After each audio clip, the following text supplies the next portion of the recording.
Hello everyone, welcome back to my channel. So this is the next part. मतलब मैंने ना 3 part में कर दिया है बिकॉज़ एक जो मॉर्निंग का था, ये इवनिंग की पूजा का। सो हमारे रिचुअल्स आप देखोगे इसमें, जो हमारे पूजा पाठ होती है, किस तरीके से ये चीज़ें मैंने शेयर करी है। एंड देन इसके बाद नेक्स्ट मॉर्निंग जो पारण करते हैं, उसका मैंने एक अलग से व्लॉग बनाया है, तो वो थर्ड डे पे आएगा। तो this is the second day vlog, जहाँ पर कि मैंने आपको पिछले लास्ट व्लॉग में बताया था, मैं और मम्मी प्रिपरेशन कर रहे थे और यहाँ पर मैं मम्मी का थोड़ा-सा मेकअप कर रही थी। मम्मी वैसे मेकअप बिल्कुल नहीं करती हैं, लेकिन मैंने कहा आज तीज है तो आज तो करना बनता है, तो थोड़ा-सा ही उनको मैंने फाउंडेशन और कॉम्पैक्ट लगाया था। तो वही मम्मी कह रही थी कि और इनको भी नहीं पसंद है मेकअप वगैरह, तो ये भी यही कह रहे थे कि अरे सिंपल ही ज़्यादा अच्छा लगता है। तो वही मैं यहाँ पर बोल भी रही थी और मैं कहती कभी-कभार तो करना चाहिए, अच्छा लगता है बिकॉज़ मुझे तो पसंद है, मैं करती हूँ। क्योंकि जब मैं तैयार होती हूँ तो थोड़ा-सा मेस क्रिएट हो ही जाता है। खड़े हो जाइए तो कान में मम्मी इतना सिंपल क्यों डाली? बड़ा वाला वो नहीं डालेंगे। और इसीलिए मैं हँस रही थी यहाँ पर, क्योंकि ये बोल रहे थे कि ओवर हो गया मेकअप, बिना मेकअप के मम्मी ज़्यादा अच्छी लग रही थी, तो उसी पे मैं हँस रही थी। फिर मम्मी को तैयार, मम्मी ऑलरेडी साड़ी वगैरह पहन चुकी थी, बस मैंने हल्का-सा टचअप करा एंड देन मैं भी तैयार हो चुकी थी, बस मेकअप नहीं किया था मैंने कुछ भी, तो बस मैंने क्विकली अपना मेकअप करा एंड मैं आपको भी अपना फाइनल लुक दिखाती हूँ।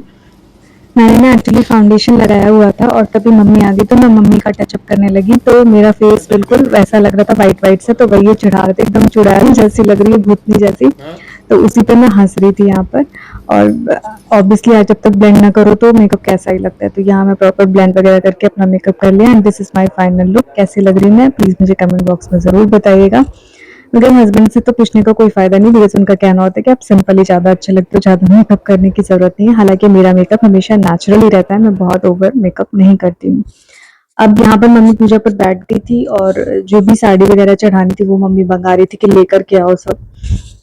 और ना हमने सारी अरेंजमेंट कर ली थी कि सब कुछ यहाँ पे रहे, बार बार उठना ना पड़े, लेकिन फिर भी कुछ कुछ चीज़ें रही जाती है, तो वही सब मम्मी मंगा रही थी, तो हम लोग लगा करके दे रहे थे।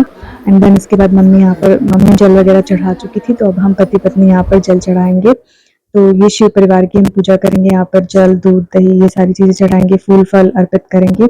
इसके बाद क्या हुआ ना कि मम्मी बोली कि मैं गलत बैठी हूँ, मुझे इधर बैठना चाहिए, दाहिने साइड में।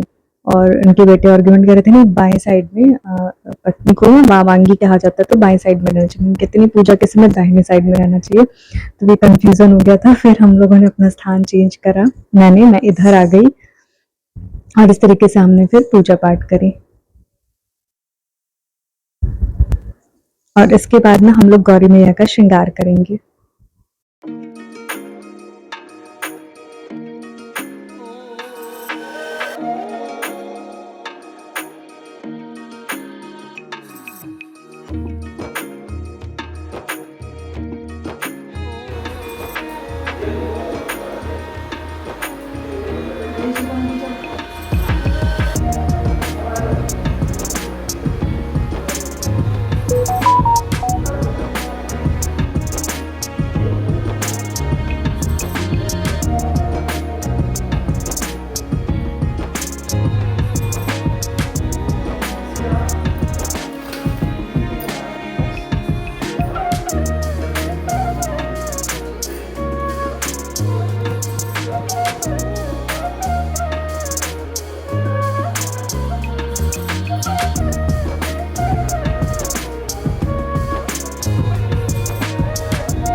तो यहाँ पर हम लोग नैवेद्य वगैरह चढ़ा रहे थे एंड देन इसके बाद मम्मी जो है ना वो हवन की तैयारी कर रही थी।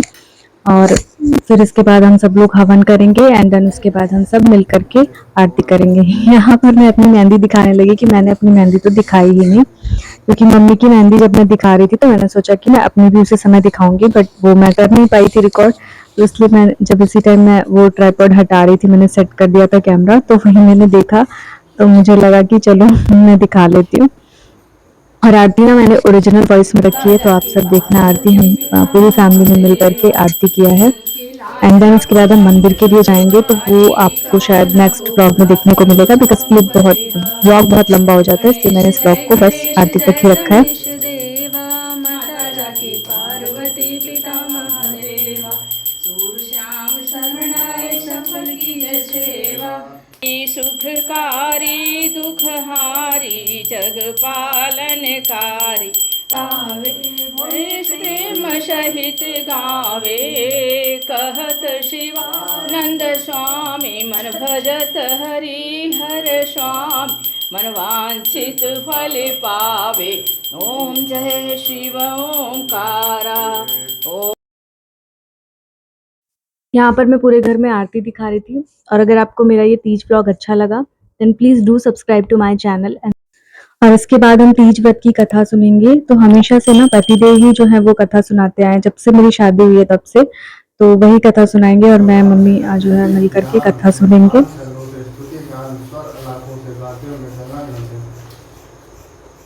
उसी शुभ अवसर पर महारानी पार्वती जी ने भगवान शिव से दोनों हाथ जोड़कर प्रश्न किया कि हे महेश्वर, मेरे बड़े सौभाग्य है तो मैंने आप सभी के पति को वर्ण दिया। क्या मैं जान सकती हूँ कि मैंने कौन सा कोई अर्जन किया है? आप अंतर्यामी हैं, मुझे राशि को वर्णन करने की कृपा करें। महारानी पार्वती की ऐसी। फिर कथा सुनने के बाद हमने मम्मी पापा का आशीर्वाद लिया इस तरीके से। एंड देन आगे आप देखना थोड़ा बहुत हमने ना फोटोज वगैरह क्लिक कराई। और मेरे पति देव को फोटोज वगैरह बहुत ज्यादा पसंद नहीं है, फोटोज वगैरह क्लिक कराना। और एक क्लिप आप देखोगे जो कि मैंने मम्मी को दिया है, थोड़ा सा ब्लर आई है वो, कि मम्मी को उन्हें रिकॉर्ड करने को दे दिया, बिकॉज अलग से तो पति देव कभी मेरे साथ शूट नहीं कराते, तो उन्होंने किया है।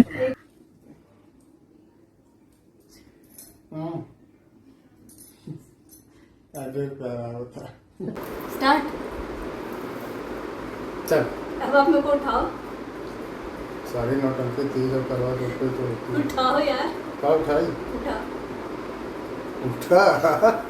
अरे ना बाल खराब कर दो ज्यादा मुझे। तो मैं ना उनको यहाँ कह रही थी कि आप ऐसे उठाओ तो मेरी रील बन जाएगी, बट उनको मैंने बताया ना कि ये सब करना उतना अच्छा नहीं लगता है, तो वो उठा ही नहीं रहते, कह रहे थे खुद से उठ जाओ।